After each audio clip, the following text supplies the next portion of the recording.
Question number test number 8 है ना। Test number 8 से स्टार्ट करते हैं आज। टॉपिक्स हैं आपके, ट्रैवलर्स हो गए, पेंटिंग्स हो गई है ना, different schools of painting, art, Gandhara, Mathura के कोई क्वेश्चन बचे होंगे वो कर लेंगे, और आर्किटेक्चर।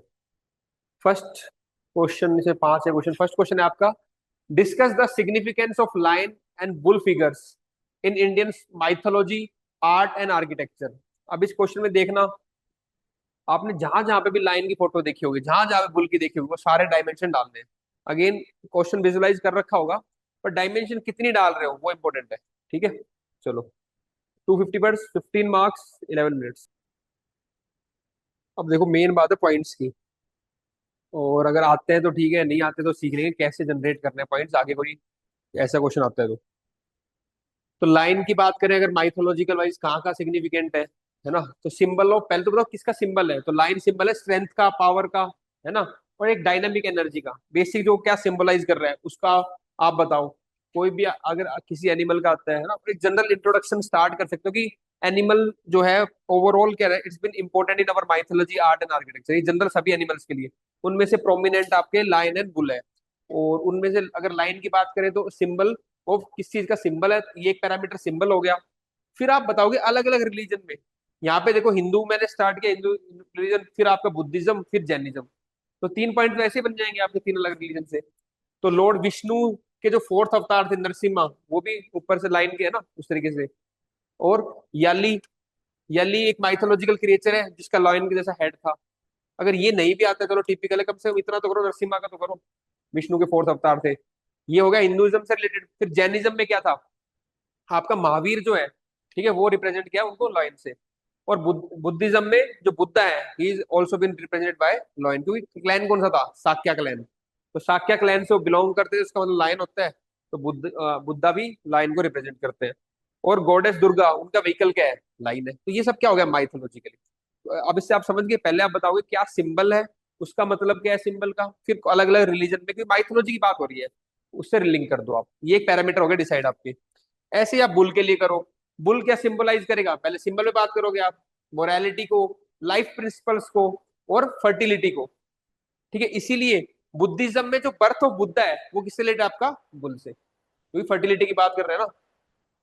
फिर लॉर्ड शिवा जो है, उनको लॉर्ड ऑफ बुल्स कहते थे। ठीक है, और उनका जो व्हीकल है नंदी, ठीक है, वो भी अलग से सेपरेट वर्शिप होते हैं, है ना। और फिर लास्ट में जैनिज्म, जो आदिनाथ थे आपके तीर्थंकर, वो किससे रिप्रेजेंट करते हैं आपको, बुल से। उधर महावीर रिप्रेजेंट कर रहे थे हम लाइन से। तो ये अलग अलग रिलीजन को आप करोगे कनेक्ट माइथोलॉजी से। फिर आपको बताओगे आर्ट एंड आर्किटेक्चर में, तो लाइन कैपिटल जो, ठीक है, हमारा एम्बलम जो है लाइन कैपिटल। अब लाइन कैपिटल के इस बार अलग से पढ़ लेना थोड़ा उसके बारे में, क्योंकि लाइन कैपिटल पे अलग से क्वेश्चन आ सकते हैं 10 मार्कर। ठीक है, तो लाइन कैपिटल को अलग से डील करना है, पूरा इसको पढ़ना है इसके बारे में। तो लाइन, एक तो लाइन कैपिटल हो गया हमारे। फिर काफी कुछ डायनेस्टीज हैं, जैसे वेस्टर्न चालुक्याज हैं, उनके कॉइन्स के ऊपर लॉयंस होते थे। ठीक है, दो सिंबल करते थे किसका, रॉयल पावर का। आप कहीं फ्लैग्स पे देखना, है ना। तो आर्ट एंड आर्किटेक्चर में आप लिख सकते हो फ्लैग्स पे, और आपके कॉइन्स पे होते थे अलग अलग। फिर देखो भिमबेटका केव्स है, टेम्पल वॉल्स है ना, इन सब पे स्कल्पचर्स हैं। इन सब पे आपको क्या मिलेंगे, लॉयन। या फिर गॉडेस शक्ति जहां मिलेगी, फिर वहां पे उनका व्हीकल मिलेगा, लाइन। तो ये हो गया आपका आर्ट एंड आर्किटेक्चर में लाइन का सिग्निफिकेंस। ऐसे ही अगर आप मॉडल आंसर को देख डाल दो, हाँ, जिसका भी सिंबल आ रहा है ना, सिंबल कर सकते हैं, कोई दिक्कत नहीं। मैंने एक एक पॉइंट लिखा है, लिमिटेड टाइम में हम जितना कर सकते हैं, बाकी एड ऑन तो उसमें कर ही सकते हैं, उसमें कोई दिक्कत नहीं है। ये देखो, ऐसे क्वाइंस पे आप देखोगे, है ना। फिर बुल का आ गया, तो बुल का बताओ, टेराकोटा बुल फिगर्स होती थी in common Indus valley civilisation में, symbol of fertility and leadership. क्योंकि बुल को हमने पहले किससे लिंक किया था, फर्टिलिटी से। ठीक है, Ram, Rampurwa bull, a grand bull capital of Ashoka pillar. ठीक है, ये भी है। सिल्वर कॉइन्स जो स्कंद गुप्त थे, उनपे वो आपके बुल की फोटो होती थी। जब्बू बुल हमने पहले डिस्कस किया था, जब्बू बुल जो इंडस आईएनडी बैंक है उसका सिंबल भी है। Zebu bull symbolise the leader of the herd, mostly found in the Harappan and Mohenjodaro. तो जहां जहां पे भी आपको इनके बारे में पता चल रहा है, वो बातें आपको लिखनी थी, कहाँ पे आर्ट में और आर्किटेक्चर में इनका यूज होता है। Lion and bull are not just animals.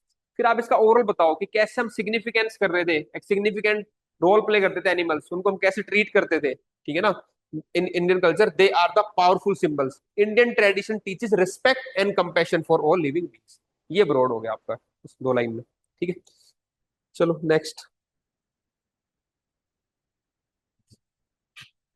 Safeguarding the Indian art heritage is the need of the moment. Discuss.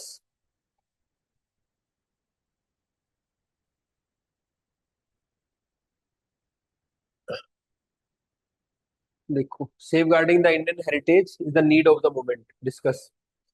तो किन किन कारण से, पहले बताओ क्यों जरूरत है हमें, है ना। तो कहीं ना कहीं थ्रेट्स आ रहे होंगे अर्बनाइजेशन से। फिर उसमें एग्जांपल दे दो आप कि यहाँ पे कोई प्रोजेक्ट आ रहा है उसके कारण हो रहा है। Threat of urbanisation and development, जैसे मेट्रो प्रोजेक्ट आता है ना। It damage the parts of Mehrauli archaeological park in Delhi. फिर कई जगह पे चोरियां, लूटिंग है, स्मगलिंग, इसलिए जरूरत है हमें। तो मेन बात है ये पॉइंट्स के साथ एग्जांपल आप दो कि example Nataraja idol from Tamil Nadu was smuggled and later recovered from Australia. Neglect and poor conservation practices जो हम करते आ रहे हैं, है ना। लॉस ऑफ ट्रेडिशन, धीरे धीरे ट्रेडिशन इस तरीके से डिक्लाइन हो रहा है, तो फिर नाउ मॉन्यूमेंट्स की प्रिजर्वेशन हो रही है। क्लाइमेट का भी इम्पैक्ट पड़ रहा है कई जगह पे, ठीक है। Rising humidity damage ancient murals in Ajanta caves. फिर निग्लेक्ट ऑफ मैन्युस्क्रिप्ट्स जो हमारे पास ऑलरेडी, उनको तरीके से प्रॉपर साइंटिफिक तरीके से प्रिजर्व नहीं कर रहे हैं। फिर क्या, कल्चरल इरोजन, ठीक है। वेस्टर्न इन्फ्लुएंस जो आ रहा है, तो इस पे वही अगेन निग्लेक्ट हो गया, है ना। कल्चरल, एक इसमें एक वर्ड आता है, मैं भी भूल रहा हूँ लास्ट सिटी के नाम, ठीक बताता हूँ। कल्चरल इरोजन हो रहा है, वेस्टर्न इन्फ्लुएंस इज डिस्प्लेसिंग। हाँ, ये कल्चरल फटीग आते हैं, है ना। फटीग हो गई बार बार मुझे ना, कल्चरल फटीग एक बड़ी यूज होता है, ठीक है। और western influence is displacing traditional festivals and folk art among urban youth. तो इस पे हम अप्रिशिएट ही नहीं कर रहे, फिर कल्चर और बिल्डिंग का उनको फिर मतलब ही नहीं है, लोग ध्यान नहीं देंगे, कोई आवाज उठाएगा उस तरीके से। अब ये तो हो गया क्या क्या रीजंस थे, फिर आप इसमें बताओगे जरूर करना क्या है। तो इसमें दो तीन चीजें होंगी भाई, तो डिजिटलाइज करो उनको, नए मेथड्स लेके आओ टेक्नोलॉजी के, है ना। इंटरनेशनल कोलैबोरेशन करो। तो रिसेंट में आप एग्जांपल भी दे सकते हो, कैसे हमने विष्णु की आइडल मंगवाया है स्कॉटलैंड से, इस तरीके के एग्जांपल डालने हैं। तो एनफोर्स जो एक्ट है हमारा, उसको प्रॉपर एक्ट को करें, हम एनफोर्स करें। डिजिटाइज करें आर्ट वर्क को, है ना। Include art heritage in the school syllabus, ताकि उसको बच्चों को इंपॉर्टेंस पता चले, तभी वो उसको कंजर्वेशन में ध्यान लगाएं, ठीक है। पीपल्स मूवमेंट, ये भी आप लिख सकते हो कि एक पीपल्स मूवमेंट, जन आंदोलन बनाओ इसको, कि कंजर्वेशन का इंपॉर्टेंस, हमारी हेरिटेज के कंजर्वेशन के लिए और उसकी इंपॉर्टेंस लोगों में फैलाएं। तो वो कॉमन पॉइंट लग जाएंगे, ठीक है। कोलैबोरेट इंटरनेशनल, ये मैं कह रहा था आपको, टू रिट्रीव स्टोलन आर्टिफैक्ट्स, ठीक है ना। सीबीआई और इंटरपोल के साथ फंडामेंटल ड्यूटी, है ना। और ये हमारी है, ये आप लिख सकते हो। पेपर 2 को भी लिंक कर सकते हो कि नेचुरल हेरिटेज को प्रिजर्व करना है। और इंटरनेशनल वाले एग्जांपल में आप, जो मैंने आपको बताया, एक स्कॉटलैंड वाला लिख सकते हो कि रिसेंटली हमने विष्णु की जो आइडल मंगाई है स्कॉटलैंड से, तो ये इंटरनेशनल कोलैबोरेशन की वजह से पॉसिबल हो पाया है। तो पहले आप बताओगे क्या क्या रीजंस थे जिनको जरूरत है, हमें निग्लेक्ट हो रहा है ये सब जो हो रहा है प्रिजर्व करने के लिए। फिर बताओगे कैसे हम, और नीड फॉर एक्शन या वे फॉरवर्ड क्या है। बाकी 10 मार्कर था, इसमें हो जाएगा मैनेज, ठीक है। Question number 3। Indian philosophy and tradition played a significant role in conceiving and shaping the monuments and their art in India. Discuss। ये काफी ब्रॉड क्वेश्चन है, इसका जो कंटेंट होगा वो और काफी क्वेश्चन में आपको हेल्प करेगा। मतलब पहले वाले दो क्वेश्चन रिलेटिवली डायरेक्ट थे, ये थोड़ा एनालिटिकल क्वेश्चन है। 250 वर्ड्स, 15 मार्क्स, 11 मिनट्स। चलो क्वेश्चन नंबर 3। टाइमर ऑफ हो गया था एक्चुअली, पता नहीं, अब देखते, चलो करते डिस्कस। क्वेश्चन नंबर 3 का आंसर। अब इंडियन फिलोसफी एंड ट्रेडिशन, जो भी हमारे फिलोसफी है, ट्रेडिशंस है, वो कैसे मॉन्यूमेंट्स और उसके अंदर जो आर्ट थी उसको इन्फ्लुएंस कर रहे हैं। तो एक ब्रॉड थीम है, इनमें से भी और जो आप पॉइंट्स होंगे ना, वो सब पार्ट्स कहीं ना कहीं क्वेश्चन में यूज हो जाएंगे। अब इंडियन फिलोसफी, पहली बात तो देखो कहाँ कहाँ से आई है, उन सबको आप पैरामीटर लिखो और उन्हीं के बेस पे लिंक कर दो आर्ट अपने आर्किटेक्चर से उससे। तो कहाँ कहाँ से, हिंदुइज्म की कुछ फिलोसफी होंगी, कुछ बुद्धिज्म की होंगी, कुछ जैनिज्म की होंगी, फिर इस्लाम की होंगी, सिखिज्म की होंगी, है ना, इन सब की। फिर हमने भक्ति मूवमेंट किया, उनकी कुछ फिलोसफीज होंगी। उन्होंने कैसे अपने आर्किटेक्चर को और उसके अंदर जो आर्ट फॉर्म है उसको इन्फ्लुएंस किया। तो इसने ये ब्रेक कर लिया ना भी, इन फिलोसफी को मेरे को लिंक करना है, तो आंसर अपने आप बन जाएगा। बुद्धिज्म का हमने खुद ही किया था, स्तूपा खुद बुद्धा को रिप्रेजेंट कर रहा था, है ना। ऐसे ही मैं दिखाऊंगा अभी कैसे चोला जो टेम्पल्स बनते थे वो शिव को रिप्रेजेंट करते थे। तो हिंदुइज्म की फिलोसफी कैसे टेम्पल को रिप्रेजेंट कर रही है, बुद्धिज्म की कैसे आर्किटेक्चर को कर रही है, वो सब एग्जाम्पल के थ्रू में करना था इसके अंदर, ये असेंस था इसका। अब जो असेंस को पकड़ गया, वो जितने एग्जाम्पल और पॉइंट्स लिखेगा उतने नंबर अच्छे आ जाएंगे इसमें बस। अब Hindu philosophy and monumental architecture देखो, जो कॉस्मिक प्रिंसिपल, इवन वास्तु शास्त्र जो हम यूज करते थे वो भी यूज करते थे। टेम्पल फॉलो द वास्तु मंडल, ठीक है, symbolising the cosmic body of deity. जो गर्भगिरा है ना, ये सब आते हुए लिखनी थी, वूम ऑफ क्रिएशन है। शिखर दिखाता था आपका बहुत बड़ा किसका, कॉस्मिक माउंटेन को। इवन एक एग्जांपल मैं चोला आर्किटेक्चर में बताना भूल गया था आपको, क्यूपुला जो ऊपर होता था पता ना, क्यूपुला, उसको ऐसे डिजाइन किया जाता था कि उसकी शेडो कभी भी धरती के ऊपर नहीं आती थी। मतलब इतना साइंटिफिक तरीके से हम करते हैं उस चीज को, ठीक है। उसको इतना वो डिवाइन मानते थे कि उसको डिजाइन ऐसे, जो क्यूपुला ऊपर है उसकी शेडो कभी भी ग्राउंड पे नहीं आएगी, फ्लोर पे नहीं आएगी। एग्जाम्पल इसमें आप दो, Brihadeeswara temple, Cholas integrate Shiva philosophy and cosmic geometry to signify Shiva as the all encompassing force. फिर जो तांत्रा और एसोटेरिक सिंबोलिज्म था, खजुराहो के टेम्पल में आप देखोगे शिव और शक्ति दोनों का कॉम्बिनेशन है, ठीक है ना। Temples in Khajuraho reflect tantric philosophy depicting union of Shiva and Shakti, which is not morally a sensual but symbolic cosmic balance between spiritual liberation। फिर देखो आप बुद्धिस्ट और जैन थॉट्स, तो जैन के थॉट्स क्या थे, एनिमल सेक्रीफाइस नहीं करना है, तो उन्होंने पिक्चर में भी डेपिक्ट नहीं है उसको, सोचो। ऐसे ही जो इस्लाम में थे उन्होंने भी बस नरेटिव्स किए हैं। तो ये जो उनकी फिलोसफी थी वही आर्किटेक्चर को क्या कर रही थी, इन्फ्लुएंस कर रही थी, वही बताना है सर आपको। तो स्तूपा कैसे बुद्धा के माइंड को कर रहा है रिप्रेजेंट, सांची वाला इस तरीके से।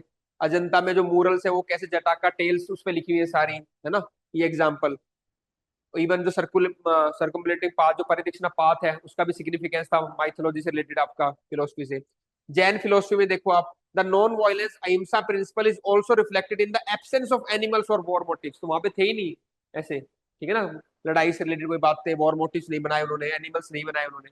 तो उनकी फिलोसफी आर्किटेक्चर को और उसके अंदर जो आर्ट है उसको इन्फ्लुएंस कर रही थी, यही क्वेश्चन है। वही हम बार बार री कर रहे हैं उन्हीं चीजों को, ठीक है। भक्ति और सूफी वो क्या करेंगे, जो लोकल सेंट्स होंगे उनके मंदिर बनाएंगे, तो वो लोकल डेमोक्रेटाइजेशन ऑफ डिवोशन उसकी बात करेंगे वो। Stress upon the devotion over ritual, पहले तो डिवोशन पे बात की, leading to the creation of temple that were access to all caste, ऐसे टेम्पल उन्होंने बनाए। विठला टेम्पल इन हम्पी, ठीक है, मीनाक्षी टेम्पल मदुरई, ये एग्जांपल लिखो। फिर सूफी फिलोसफी, इवन देखो, even Qutub Minar is inscribed with the Quranic verses that blended the aesthetic and the spiritual reverence. अगर आप बात करो सिखिज्म की, तो यूनिटी इक्वालिटी एंड सर्विस, वहां पे जो गोल्डन टेम्पल में भी चारों तरफ के चार द्वार है वो यही कर रहे हैं ना, एक्सेप्टेंस यूनिवर्सलिज्म, ठीक है, तो यही कर रहे हैं। The golden temple seats at the level, दूसरी बात ये भी है उसको थोड़ा सा लोअर बनाया level compare to the surrounding areas to show the humility. ये कितनी बड़ी बात है देखो। Its four entrance represent the universal acceptance, a key Sikh tenets. तो इस तरीके से आपको बताना है जो उनकी फिलोसफी है वो उनके आर्किटेक्चर में भी रिफ्लेक्ट हो रही है। अगर आप किसी, अब इतना फिर सभी कर लेंगे मान लो, हिंदुइज्म बुद्धिज्म जैनिज्म, एक आपने एक एंगल और डाल दिया ट्राइबल्स का, ठीक है, तो ट्राइबल का और उनके फोक ट्रेडिशन को, उनके जो आर्किटेक्चर कुछ भी जो मिले हैं, वो क्या करेंगे, they will show the reference to the nature, तो नेचर को रेफरेंस शो करेंगे वो, है ना, ठीक है। इस तरीके से आप उसका कर सकते हैं। फिर आप philosophical treatise and manuals as sources, और एक दो शिल्प शास्त्र हो गया आपका, उसमें भी जो आपके नाट्य शास्त्र है ना, उसमें जो आपके डांस फॉर्म्स है, उसी को हमने कई कैंपस में आप देखना, वो डांस फॉर्म्स की तरीके से उनकी पेंटिंग्स बना रखी है, स्कल्पचर्स बना रखे हैं। तो जो टेक्स्ट है उनकी जो फिलोसफी है वो भी आर्किटेक्चर को, तो नाट्य शास्त्र, शिल्प शास्त्र, ये सब भी आपके नाम आने चाहिए थे। तो ये बहुत एक होलिस्टिक आंसर है जो आपका एज ए सोर्स की तरह काम करेगा डिफरेंट क्वेश्चन में, इसलिए इसको पूरा ऐसे डिस्कस किया है, ठीक है। ये आपको मैं दूसरा दूंगा हार्ड सॉफ्ट कॉपी ना, ये मैंने चेंज किया पूरा डिटेल में, पहले थोड़ा मैंने ब्रीफ लिखा, अब मैंने इसको पूरा डिटेल में किया है। तो आप हार्ड कॉपी से मत पढ़ना, सॉफ्ट कॉपी दूंगा ना उसमें मैंने चेंज किया वाला, ये काफी कॉम्प्रिहेंसिव आंसर लिखा। नहीं ऐसा कुछ लिख कर बोलते, हाँ नॉर्मली लिख सकते हो, जो इन्फ्लुएंस किया ना, कोई नहीं। इसमें मैंने जो बताया कि मॉन्यूमेंट्स और उसके अंदर जो आर्ट है वो भी है, उसके अलावा अगर एक दो एग्जांपल आपको नॉर्मल आर्ट को भी आ रहा है लिख दो, स्कल्पचर का आ रहा है, पेंटिंग का जो को जहाँ भी आ रहा है लिख दो। हालांकि मैंने इसके अंदर मूरस भी डाल दिया, वो इंटीग्रेट कर दिया है, आप अलग से लिखना चाहो तो लिख दो, कोई दिक्कत नहीं, that will be an addition.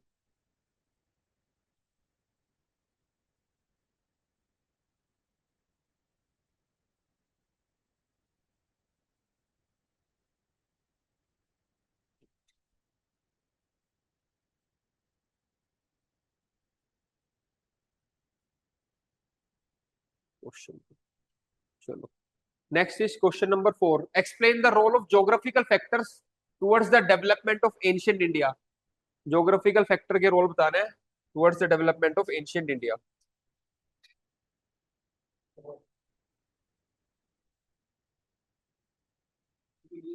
पहले हम ज्योग्राफिकल फैक्टर कौन कौन से थे हमारे ना, तो जब भी रिवर्स होंगी, फर्टाइल रिवर्स प्लेन्स होंगी, तो वहाँ पे क्या होगा, सिविलाइजेशन शेप होगी। एंशिएंट इंडिया के टाइम पे आपके हड़प्पन सिविलाइजेशन हो गया, मोहनजोदाड़ो हो गया।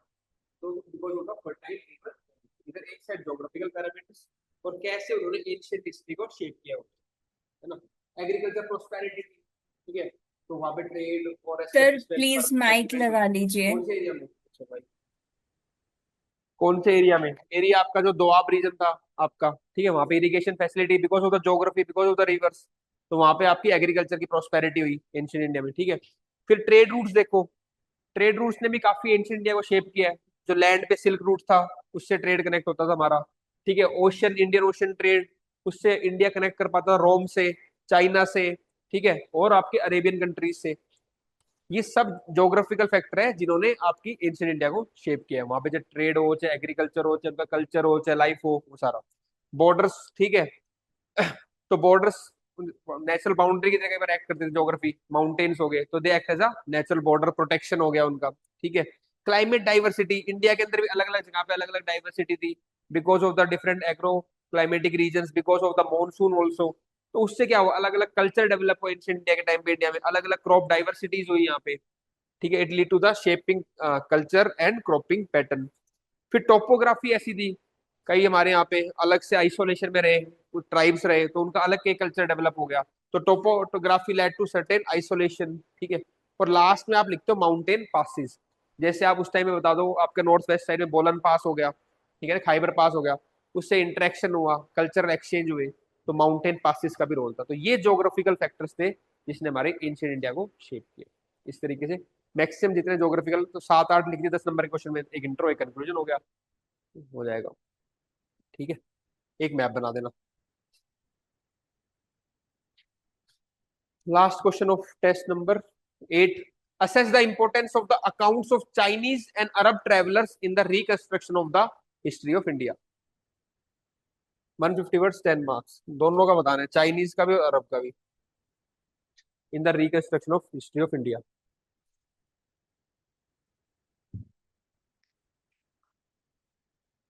अब ये वाला थोड़ा फैक्चुअल क्वेश्चन है, आपको आता है तो आप उसको लिख दोगे पॉइंट, नहीं आता है तो जो भी सुना है उसको मैनेज करो। मतलब इसमें इतना एनालिसिस का पार्ट नहीं है, सीधे सीधे पॉइंट्स बताने हैं आपको।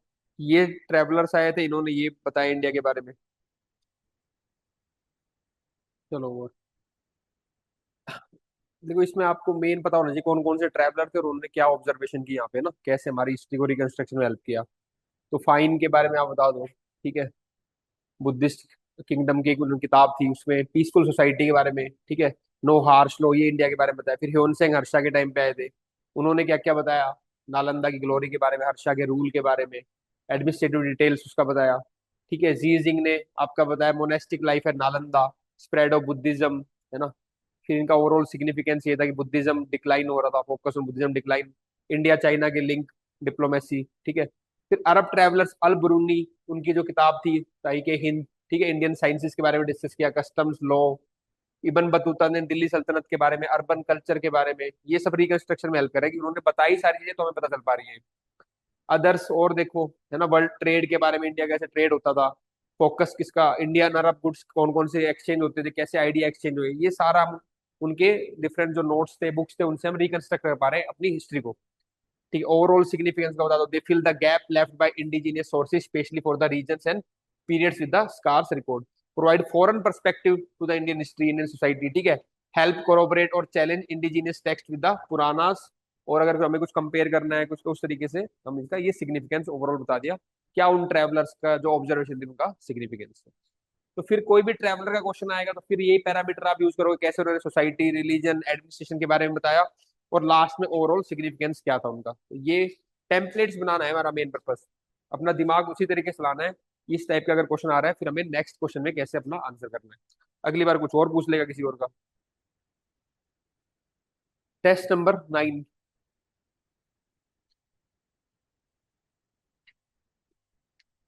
Discuss the tandava dance as recorded in the early Indian inscription. ये फैक्चुअल है, ये घर पे कर लेना, इसका मॉडल आंसर देख के एक बार अपने हिसाब से, तो प्रैक्टिस है ना।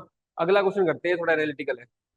Mesolithic rock cut architecture of India not only reflects the cultural life of the times, but also tiny, fine aesthetic sense comparable to the modern paintings. Critically evaluate dish, ठीक है।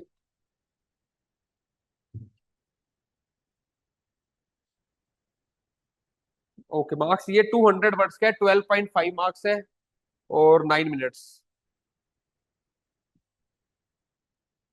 हो गया भाई time.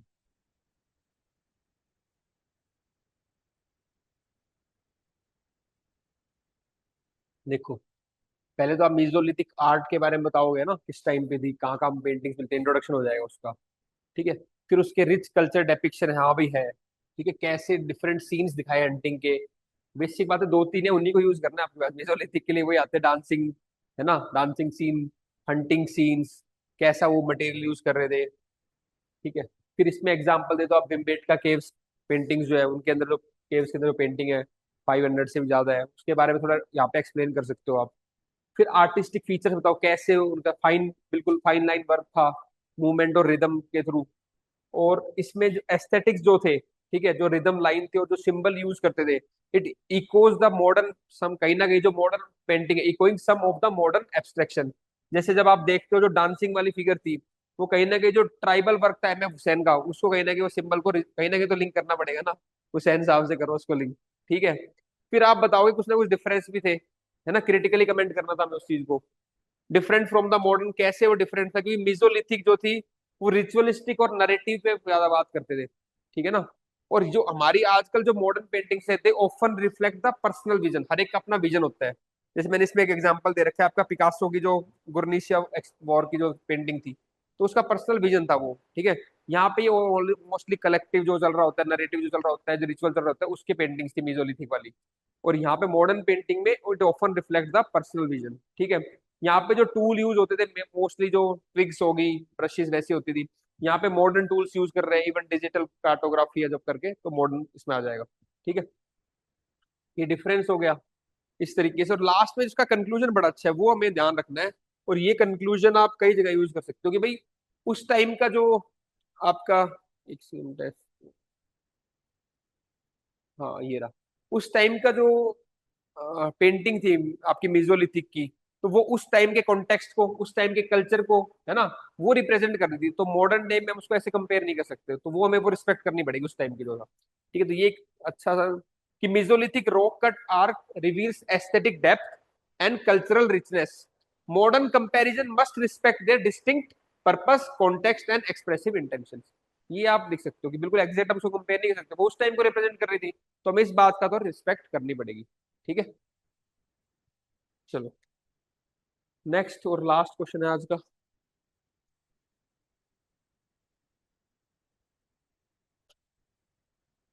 Takshashila university was one of the oldest university of the world, with which were associated a number of renowned learned personalities of different disciplines. Its strategic location caused its fame to flourish, but unlike Nalanda, it is not considered as a university in the modern sense. Discuss Takshashila और नालंदा। अगली बार question अगर compare करवा लेगा तो काम बन जाएगा, मैंने ऐसा दिया है इसका। ठीक है, चलो देखते हैं। तक्षशिला का थोड़ा बताओ, क्योंकि हिस्ट्री में आप क्या करोगे, टाइमलाइन जरूर दोगे, लोकेशन जरूर दोगे, कहाँ पे तक्षशिला था, ये कीवर्ड ढूंढ रहा होगा एग्जामिनर, कहाँ पे था। ठीक है, किस टाइम पीरियड पे एग्जिस्ट कर रहा था, टाइम पीरियड बताओ, 5th सेंचुरी बीसी से 5th सेंचुरी सीई। ठीक है, north west part of India उस टाइम पे, है ना। और फिर आप बताओ, इट अट्रैक्टेड वेरियस स्कॉलर्स, तो ये इस पर्सनैलिटी के नाम भी अपने आप में कीवर्ड्स है। ठीक है, चाणक्य, पनीनी, चरखा, अशोका, ये सब वहाँ पे जो रेनाउंड पर्सनैलिटीज हैं, जो वो स्कॉलर्स हैं, वो they are attach with the Takshashila. फिर क्योंकि स्ट्रेटेजिक लोकेशन की बात हो रखी है क्वेश्चन के अंदर, तो आप बताओ, it's on the crossroads of different trade routes, major trade routes के उसके ऊपर था। अब बात ये कह रहे हैं कि जो एक फॉर्मल यूनिवर्सिटी होती है नालंदा, उसकी तरह उसके कुछ फीचर लैक करते थे, तो वो बताओ हाँ भी कैसे लैक करते थे। कि it lack the modern university feature, जैसे कि कोई सेंट्रलाइज स्ट्रक्चर नहीं था वहां पे यूनिवर्सिटी का। वहां पे क्या होते थे, इंडिविजुअल अलग अलग गुरुकुल्स होते थे। चाहे तो आप मैप भी बना सकते हो अपने क्रिएटिविटी से, तक्षशिला यूनिवर्सिटी दिखा दो इधर, नालंदा में सेंट्रलाइज दिखा दो। ठीक है, अगर कर पाओगे तो, अदरवाइज ठीक है, पर वो अंडरस्टैंडिंग होगी तो ही आएगा। वहां पे क्या इंडिविजुअल गुरुकुल्स होते थे, उनमें अलग अलग टीचर्स उन गुरुकुल को संभालते थे, तो सेंट्रलाइज नहीं था वहां पे। नालंदा में on the other hand there was a centralize structure, सब कुछ ठीक है। नो फॉर्मल सिस्टम, कोई फॉर्मल सिस्टम नहीं था। नालंदा में क्या था, पूरा करिकुलम सेट होता था, उसी के अकॉर्डिंग काम चलता था पूरा। ये डिफरेंस है दोनों के। ठीक है। फिर प्रैक्टिकल ओरिएंटेशन थी, यहाँ पे जो सब्जेक्ट्स थे वो प्रैक्टिकल थे, मेडिसिन हो गया, पॉलिटिक्स हो गया, वॉरफेयर हो गया, जो प्रैक्टिकल ओरिएंटेशन है। नालंदा में आप देखना वहां पे थोड़ा थ्योरेटिकल भी है, मैथमेटिक्स हो गया, साइंस हो गया, इस तरीके से। तो ये हो गया आपके कि कैसे वो लैक कर रही थी मॉडर्न यूनिवर्सिटी के जो फीचर्स है वो। On the other end Nalanda देखो आप, it has the organize infrastructure, एक जगह पूरी सेंट्रलाइज बिल्डिंग है, ठीक है, जिसको अभी रिसेंटली प्राइम मिनिस्टर ने री इनॉग्रेट किया है, वो भी आप डाल सकते हो कॉन्टेक्स्ट इंट्रो में या कहीं पे भी, ठीक है। फिर ये यहाँ पे जो पेडागॉजी थी वो डिफाइंड थी, स्ट्रक्चर्ड थी, इस तरीके से बच्चों को पढ़ाना है, पूरा करिकुलम सेट था उनका, ठीक है। It focus on the subject like mathematics, science, astronomy, इस तरीके से। Students from different parts of the world came to Nalanda, ठीक है, कोरिया, चाइना, अलग अलग जगह से आप ये एक पॉइंट इस तरीके से लिख सकते हो। अब ये तो हो गया बेसिक, ठीक है, सारा आपने लिख दिया कंपैरिजन पर। तक्षशिला की बुराई भी तो नहीं करनी ना, मतलब, ठीक है, अब लास्ट में उसकी अच्छा ही कर दो कि भाई इंटेलेक्चुअल हब तो था ही, है ना, ये नो डाउट अबाउट दिस, भले फॉर्मल ना हो लेकिन it acted as a intellectual hub. और दूसरा इसकी, ठीक है, ये था कि despite its informality Takshashila was a prestigious informal intellectual hub. And उसका डिक्लाइन क्यों हो गया, वहां पे इन्वेजन काफी हो गए थे, इसलिए वो कंटिन्यूटी नहीं कर पाए वहां पे, इसलिए वहां पे डिक्लाइन हो गया। Decline due to the invasion led to the loss of continuity, unlike Nalanda's preserve records, और नालंदा के सारे रिकॉर्ड्स टाइम प्रिजर्व थे, ठीक है। Takshashila was a celebrated learning centre but not a university in the modern और नालंदा लाइक स्ट्रक्चर। तो ये learning centre तो था बहुत अच्छा, पर ऐसे फॉर्मली नालंदा की तरह जो ट्रू एक यूनिवर्सिटी के फॉर्म में नहीं था, ये एक्सेप्टेबल है। But it was a learning centre and an intellectual hub, ये आपको लास्ट में बताना है, ठीक है। चलो आज कंप्लीट हो गया हमारा एंशियंट और मिडाइवल का जो कल्चर वाला पार्ट, मेंस के अंदर जो पूछता है वो हमने कर दिया है। कल हम एथिक्स का टेस्ट 1 करेंगे, ठीक है। सिलेबस आपके पास है ही नए वाले शेड्यूल के अकॉर्डिंग, मैं फिर भी एक बार बोल देता हूँ टॉपिक्स कौन से हैं आपके। टॉपिक रहेंगे ethics, dimension of ethics, ethics in private and public life, human values, morality and values, ये वाला पार्ट रहेगा एथिक्स का फर्स्ट टेस्ट। मतलब क्वेश्चन ज्यादा रहेंगे कल, 10-12 भी हो सकते हैं, देखते हैं कितने होंगे डायमेंशन पर। मेरे को लग रहा है 15 से 20 क्वेश्चन मैंने किए हैं रेडी, उनमें से कितने हम लिखते हैं वो कल थोड़ा लंबा करेंगे, है ना। तो कल टेस्ट एथिक्स का करेंगे, संडे को ऑफ रहेगा, मंडे को will start with this part of modern history. तो मॉडर्न हिस्ट्री का जो टेस्ट नंबर 10 है, advent of Europeans, British conquest of India, British policy, वो वाला पार्ट कंप्लीट कर लेंगे, ठीक है। तो मंडे को आप मॉडर्न हिस्ट्री का जो हिस्ट्री का टेस्ट नंबर 10 है वो करेंगे, ठीक है। Thank you, all the best, prepare करो, कल एथिक्स का देखते हैं। डायग्राम्स पढ़ के आने, एथिक्स में इनपुट आउटपुट की क्या वैल्यूज दोगे, इनपुट में क्या आउटपुट में निकलेंगी, वो डायग्राम यूज करना है एथिक्स के अंदर। कीवर्ड्स मैक्सिमम यूज करने हैं, एग्जाम्पल बस इतना ही पढ़ के आ जाओ। फ्रेमिंग आप वहां पे कर लोगे, क्वेश्चन को देखो और अपने एग्जाम्पल को सेट करो। कल यही करना है बस अपना रिवाइज, डेफिनेशंस, कीवर्ड्स, डायग्राम्स और एग्जाम्पल, ये याद करके आना बस, ठीक है। Thank you.